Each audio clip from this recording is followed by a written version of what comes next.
The floor is yours. Great, thank you, and thank you for that introduction. It's good to see and hear from all the folks on the call, on the Zoom call, who I've many of whom I've seen before. And I'm going to do something a little different in a couple of ways. First, I'm not going to have any slides. Second, which may be a welcome at this point. Second, I'm going to talk about, I think the last two presentations dealt with what governments are doing to do innovative platforms in cybersecurity. To some extent, we're also talking about other stakeholders. And I'm going to talk about an effort that involves government, but is much broader than that.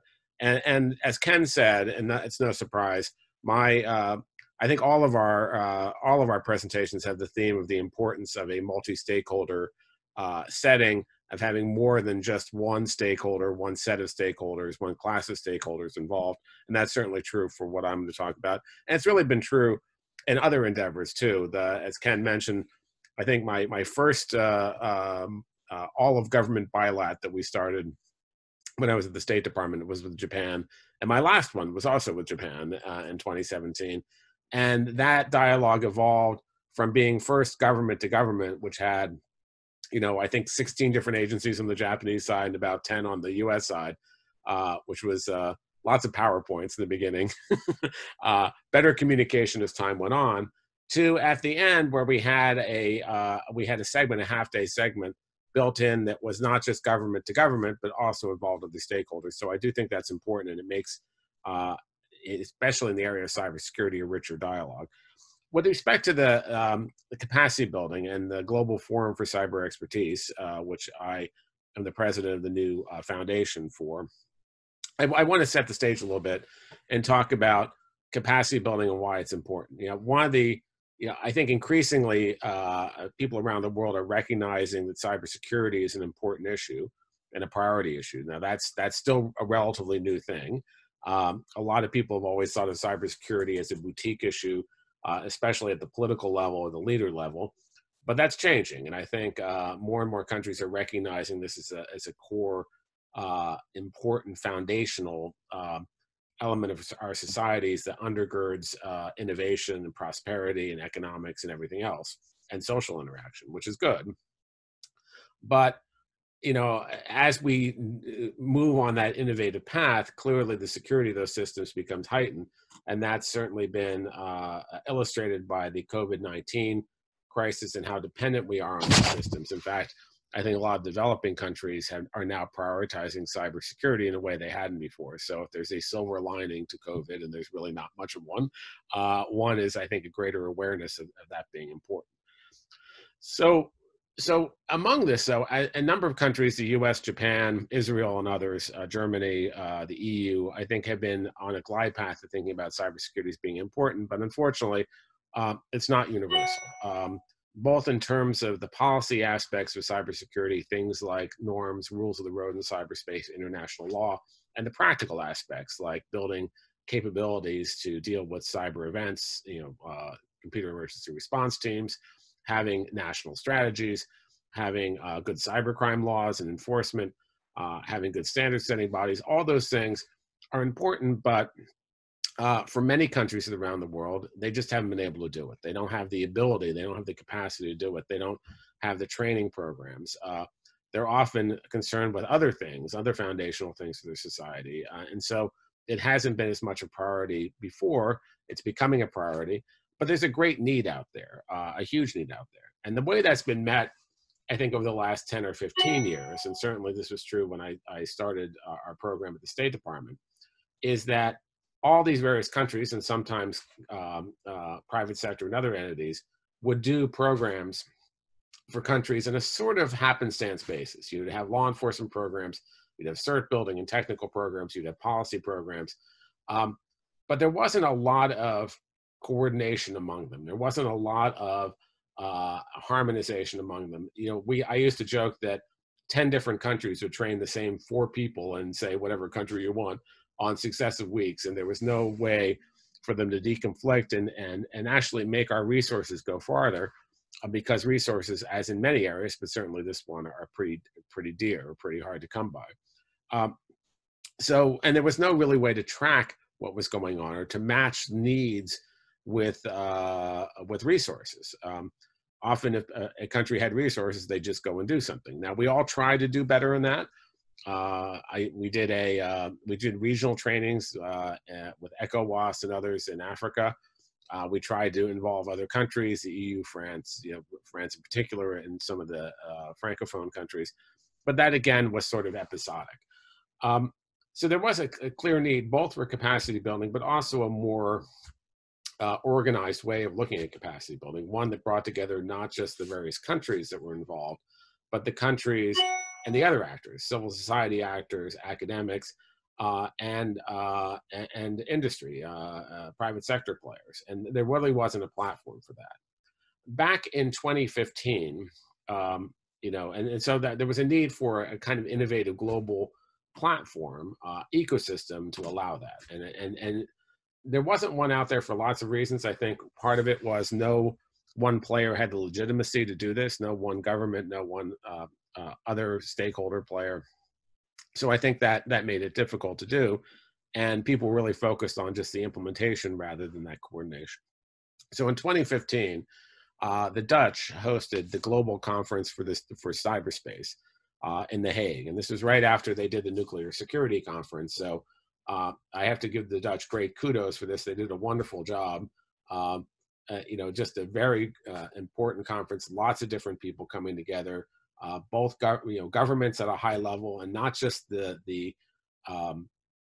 people who often go to cybersecurity conferences like the ministries of communication or others like that, but they had foreign ministers there. They had interior ministers there. They had a much better or much broader subsection of the government community, and they had lots of civil society players and industry players too, and that was really important. And one initiative that came out of, or deliverable as we used to call it when I was in the government, you always had to have a deliverable.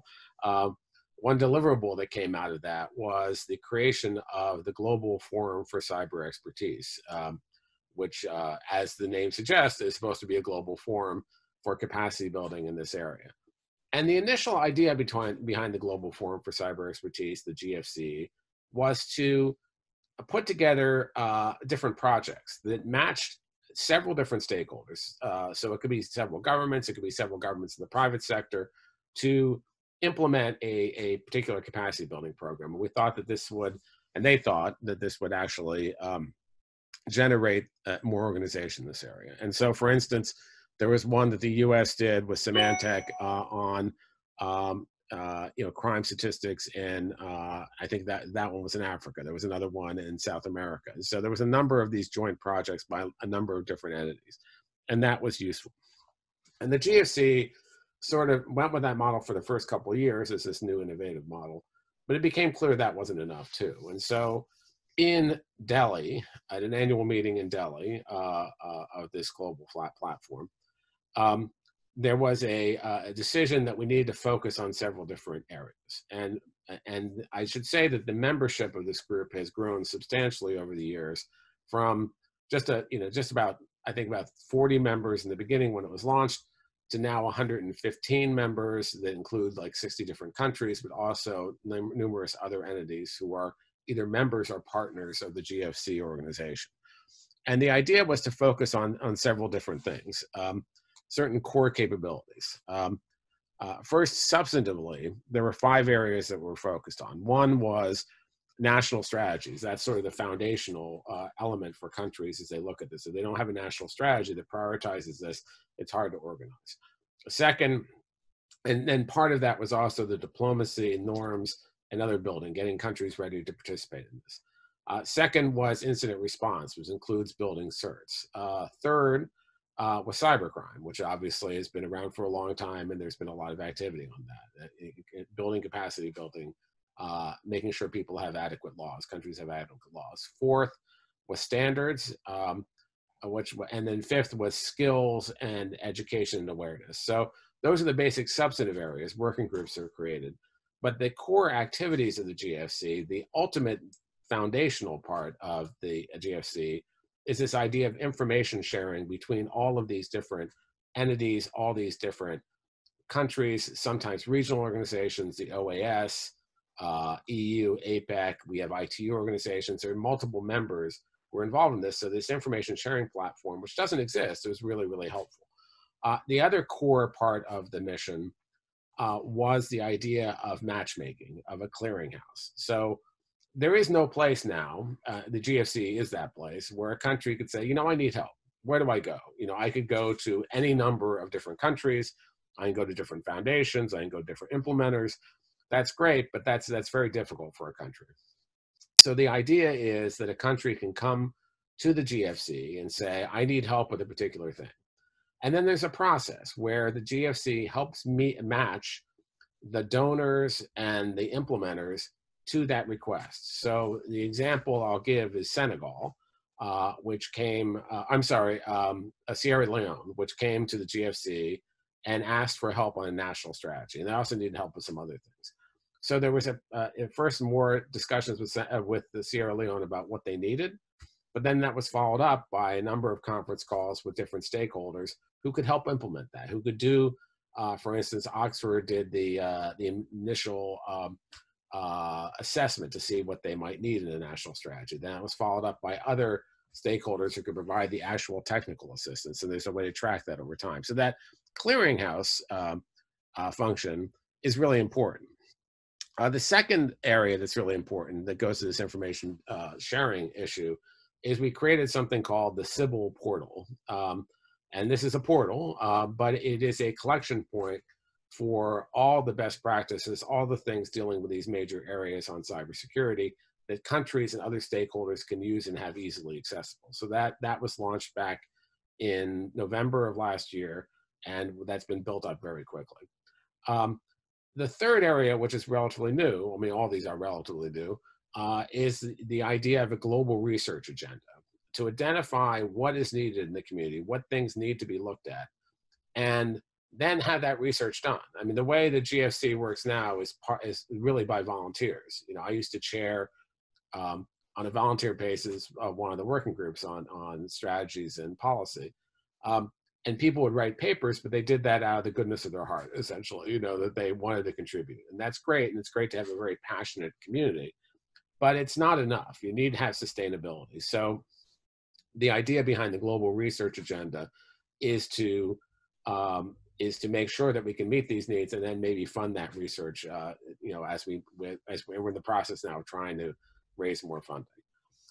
So that matured the organization, I think, substantially as well. And then just recently in January, the Dutch government had really run this.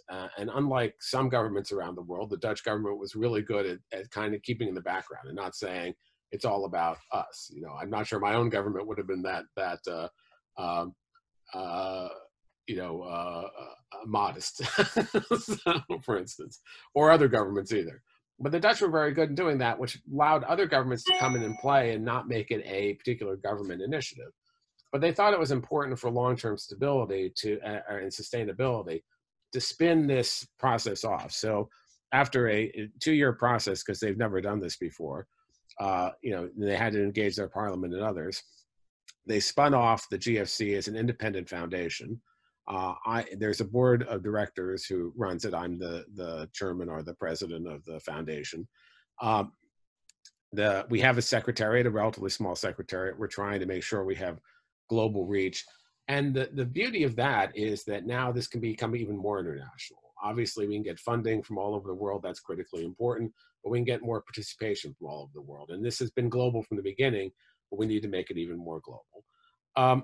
As we look at this, you know, there's been a couple of interesting things that have happened. One, we've tried to have regional meetings in different parts of the world. We had one in Singapore. We had one in Addis Ababa last November at the AU headquarters. That was really important. Got several requests there. We had the formal launch of this new foundation at the UN back in February before everything started closing up.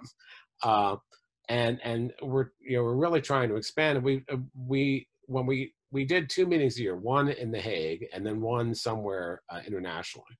The one in The Hague was supposed to be in April, obviously didn't happen. So what we did is we had a 7-week, you know, these sessions are great, but we had a 7-week program of Zoom sessions, literally like 30 of them over those 7 weeks on both larger areas of strategy, but also on individual substantive areas. And those were, I thought, very, very successful. I mean, very innovative in the way they were done. We used multimedia in various ways to break people out into chat rooms. And although it will never be the substitute for having people to come together from all these different communities, and that's really, I think, the core strength of the GFC as a platform, is having the private sector, civil society, academia, and governments all there together from all over the world. You know, you can't replicate that online.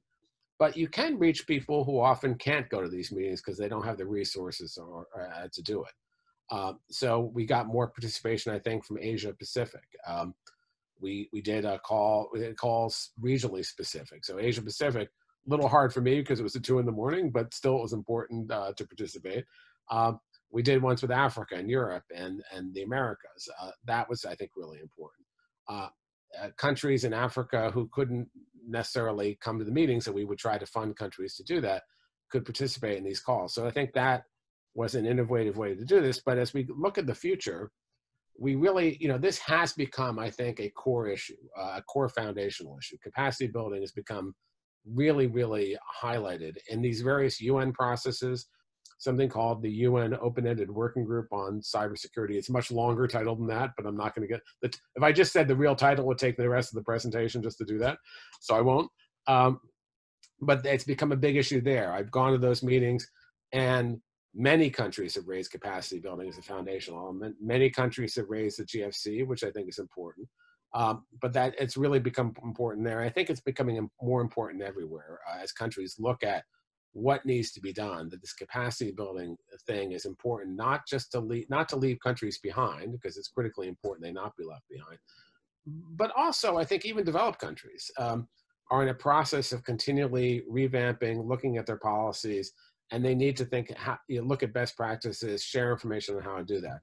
An example is Norway. It's now on its third cybersecurity national strategy, and they, we put together a booklet of several countries, including countries who were doing their first and countries who were doing several, to share information about how that's done. And I think so. It's not just a developing world area; it's much broader.